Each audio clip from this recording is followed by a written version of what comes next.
guys, welcome back to Chop Toys. It's another past build I did. It wasn't ever really finished. I lowered it and put the wheels on it, but this is all the original paint and stuff. And what this is a reproduction of a mid-50s Tonka Metro van. These came, they had a brown UPS style truck, the old logos on it. I think Carnation milk truck. And a few other rare ones. I think there was a Postal Service one and stuff like that. But a friend of mine back in the early 2000s had these reproduced. He got all the dies and had them produced in China. And I would buy them from him about 12 at a time. And I was selling them on eBay. And I was keeping plenty for myself. But this is the only one I have anymore. I sold them all off. And I had a few custom ones that I had built. And they were stolen from me by a vicious ex-girlfriend. So, luckily I had one complete one. And I did some work to it. Typically what I would do is I would sandblast it. I had some, I think I got some pictures here. They were, a style of patina.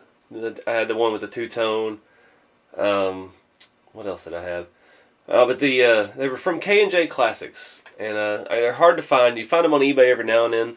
He did a limited edition reproduction of these with Snap-on. And you can still find those, but they sell for over $100. The last one I found, because I wanted to buy another one just to have, because I used to have tons of them. You can see in this picture. But, yeah, they're kind of hard to come by. But, it's pretty close to an exact replica. There's a few differences.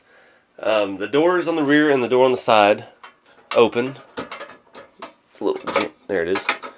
They just slide back. The original ones had an actual diamond plate piece for the step. They obviously set a lot higher. So the way the chassis was designed, it has tabs that were folded down, and they had a hole on both sides. And the axle and the tire, it used to have, it was set up pretty high. So what I'd done is I cut a little bit in here, and I folded the tabs completely over and up to the inside of the body as opposed to down the bottom. And you can see a little bit of that there. I cut it just a little bit, kind of scored it so it would fold nice and even on the line. And then I folded them straight up as opposed to straight down. And I drilled new holes and put some original Tonka tires and wheels on it.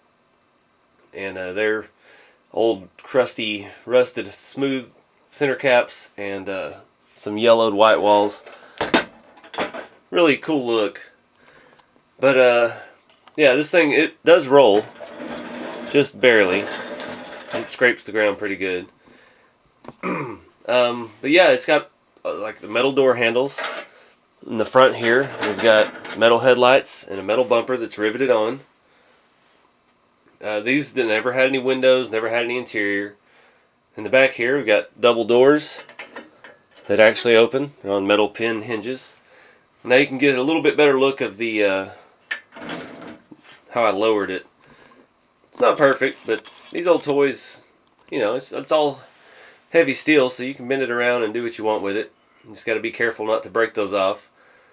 But there's ways around that, and there's lots of different ways to do it. You can do different wheels. I used to customize these all the time. I had one I started. It had 6 wheels. I tried to cut 2 and section them together. I got crazy with this stuff back in the early 2000s. But it's a really cool truck.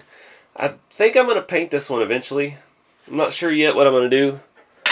I want to do, some kind of vintage theme, maybe a channel logo or something on the sides.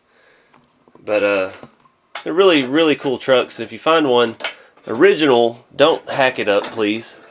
They're very hard to come by in any condition. They're worth quite a bit. The original milk truck or delivery truck, they're worth at least $150, as long as it's all there and it's not, the logos and stuff are visible. These aren't cheap ones when you find an original.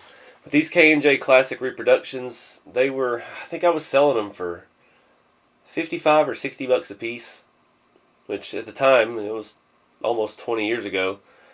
That was a fair amount of money. And I was making a good profit off of them, and apparently they K&J Classics was making good money off of them, selling them to me at a price, so it all worked out. But it's a really cool rig. I have this one up on the shelf in my living room. But like I said, I do plan on doing some paint work on it, maybe a two-tone with a graphic on the side. But yeah, it's a cool truck. Anyways, I appreciate you guys watching, and be sure to stay tuned for more.